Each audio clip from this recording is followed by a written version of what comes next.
ನಾನು ವಿಧಾನಸೌಧಕ್ಕೆ ಜನರನ್ನು ನುಗ್ಗಿಸಬೇಕು ಅಂತೇಳಿ ಏನಾದರೂ ಅಂದುಕೊಂಡ್ರೆ ನುಗ್ಗಿಸಬಲ್ಲೆ ಅಂಥೇಳಿ JDS ನಾಯಕ ಕೇಂದ್ರ ಸಚಿವ HD ಕುಮಾರಸ್ವಾಮಿ ಅವರು ಹೇಳಿದ್ದಾರೆ. ಆದರೆ JDS ಎಂದಿಗೂ ಕೂಡ ಕಾನೂನು ಬಾಹಿರವಾಗಿ ನಡೆದುಕೊಂಡಿಲ್ಲ ಅಂಥೇಳಿ ಬೆಂಗಳೂರಿನಲ್ಲಿ CM DK ಶಿವಕುಮಾರ್ ಅವರ ವಿರುದ್ಧ HD ಕುಮಾರಸ್ವಾಮಿ ಅವರು ವಾಗ್ದಾಳಿಯನ್ನು ನಡೆಸಿರುವಂಥದ್ದು. ನಾನೇನಾದ್ರು ನುಗ್ಗಿಸಬೇಕು ಅಂದ್ಕೊಂಡ್ರೆ ವಿಧಾನಸೌಧದೊಳಗೆ ನುಗ್ಗಿಸಬಲ್ಲೆ, ಆದರೆ ಯಾವತ್ತೂ JDS ಕಾನೂನು ಬಾಹಿರವಾಗಿ ನಡೆದುಕೊಂಡಿಲ್ಲ. ಬಿಡದಿ ರೈತರಿಗೆ ಎಕರೆಗೆ 3 ಕೋಟಿ ಕೊಡ್ತೀನಿ ಅಂತ ಹೇಳ್ತಾರೆ. 3 ಕೋಟಿ ರೂಪಾಯಿ ಏನು ನಿಮ್ಮಪ್ಪನ ಮನೆ ದುಡ್ಡ? ಅದು ದರ ನಿಗದಿ ಮಾಡೋದು ನೀವಲ್ಲ, ಅಧಿಕಾರಿಗಳು ಮಾಡಬೇಕು. ಖರಾಬ್ ಭೂಮಿಗೆ 12 ಕೋಟಿ, ಕೃಷಿ ಭೂಮಿಗೆ 3 ಕೋಟಿ ಅಂತೆ. ಅವರು 3 ಕೋಟಿ ರೂಪಾಯಿ ಕೊಡೋದಿಲ್ಲ, 3 ನಾಮ ಇದು ಅಂತೇಳಿ ಆಕ್ರೋಶವನ್ನು ವ್ಯಕ್ತಪಡಿಸಿದ್ದಾರೆ. ಬೆಂಗಳೂರಿನಲ್ಲಿ CM DK ಶಿವಕುಮಾರ್ ಅವರ ವಿರುದ್ಧ ಕೇಂದ್ರ ಸಚಿವ HD ಕುಮಾರಸ್ವಾಮಿ ವಾಗ್ದಾಳಿಯನ್ನು ನಡೆಸಿರುವಂಥದ್ದು.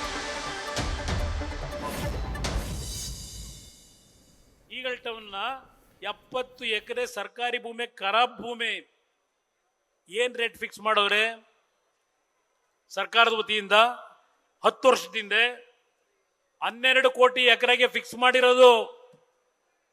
ಈಗ ಹೇಳ್ತಾರೆ ನಮ್ಮ ಮುಖ್ಯಮಂತ್ರಿಗಳು, ನನ್ನ ನಾಡಿನ ಜನತೆಗೆ ಹಿಂದೆ 25 ಲಕ್ಷ ಇತ್ತು, ಈಗ ನಾನು 3 ಕೋಟಿ ಕೊಡ್ಲಿಕ್ಕೆ ತಯಾರಾಗಿದ್ದೇನೆ.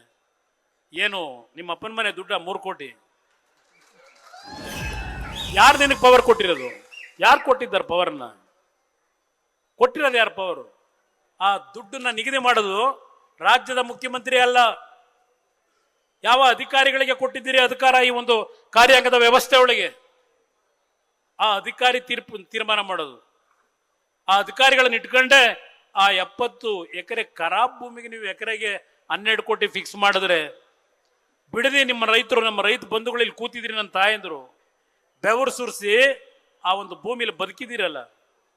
ನಿಮ್ಮ ಪಿತ್ರಾರ್ಜ ಜಾಸ್ತಿ, ನಿಮ್ಮ ತಂದೆ ತಾತಂದ್ರದು. ಇದಕ್ಕೆ ವ್ಯಾಲ್ಯೂ ಎಷ್ಟು ಕಟ್ಟಬೇಕು? ಸರ್ಕಾರಿ ಖರಾಬ್ ಭೂಮಿಗೆ 12 ಕೋಟಿ, ನಿಮಗೆ 3 ಕೋಟಿ ಅಂತೆ. 3 ಕೋಟಿ ನಾಮ ಅದು ಹಾಕೋದು, 3 ಕೋಟಿ ಸಿಗೋದಿಲ್ಲ. ಇಲ್ಲಿ ಕೊಡ್ಲಿಲ್ವಾ? ನೈಸ್ ಕಂಪನಿ ಹೆಸರಿನಲ್ಲಿ 20 ವರ್ಷ ಆದ್ರೂ ಇನ್ನೂ ಪೇಮೆಂಟ್ ಕೊಟ್ಟಿಲ್ಲ. ನ್ಯಾಯಾಧೀಶರು ಹೇಳ್ತಾವ್ರೆ ಏನ್ ಮಾಡ್ತೀರಪ್ಪ ಅಂತ. 4,000 ಜನಕ್ಕೆ ಸೈಟ್ ಕೊಡ್ತೀವಿ ಅಂದ್ರು. ಈಗ ಅದೆಂಥದ್ದು ಕುಮಾರಸ್ವಾಮಿ ಕಾಲದಲ್ಲಿ 40% ಕೊಡ್ತೀನಿ ಅಂದಿದ್ರು, ನಾನು 50 ಮಾಡ್ಬಿಟ್ಟಿದ್ದೀನಿ. ಈಗ ಕುಮಾರಸ್ವಾಮಿ 25 ಲಕ್ಷ ಹೇಳಿದ್ದ, ನಾನು 3 ಕೋಟಿ ಮಾಡಿದ್ದೀನಿ. ಅವತ್ತು ನಾನು ಯಾವುದೇ ಭೂಮಿಯನ್ನ ವಶಪಡಿಸ್ಕೊಳ್ತಕ್ಕಂಥ ಸರ್ಕಾರಿ ನಿರ್ಧಾರ ಮಾಡಿಲ್ಲ. ಇವತ್ತು ನಿಮ್ಮ ಭೂಮಿಯನ್ನ ಇವತ್ತು ಅಧಿಸೂಚನೆ ಹೊರಡಿಸಿರ್ತಕ್ಕಂಥದ್ದು ಇದೇ ಶಿವಕುಮಾರ್ ನೇತೃತ್ವದಲ್ಲಿ. ಕುಮಾರಸ್ವಾಮಿ ಅವತ್ತು ನಿಮ್ಮ ಭೂಮಿಯನ್ನ ತೆಗೆದುಕೊಳ್ತಕ್ಕಂಥ ನಿರ್ಧಾರ ಮಾಡಿಲ್ಲ.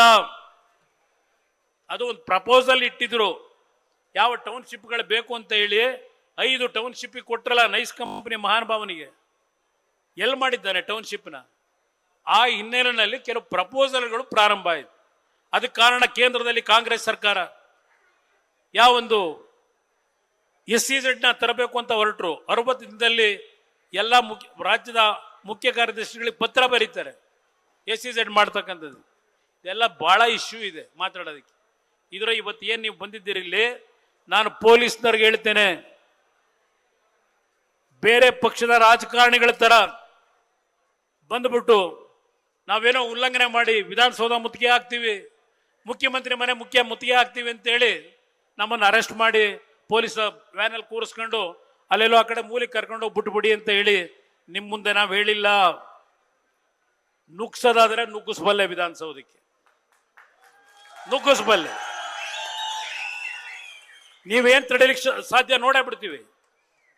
ಆದರೆ ಈ ಪಕ್ಷ ಎಂದೂ ಸಹ ಕಾನೂನನ್ನ ಮೀರಿ ಹೋಗಿಲ್ಲ.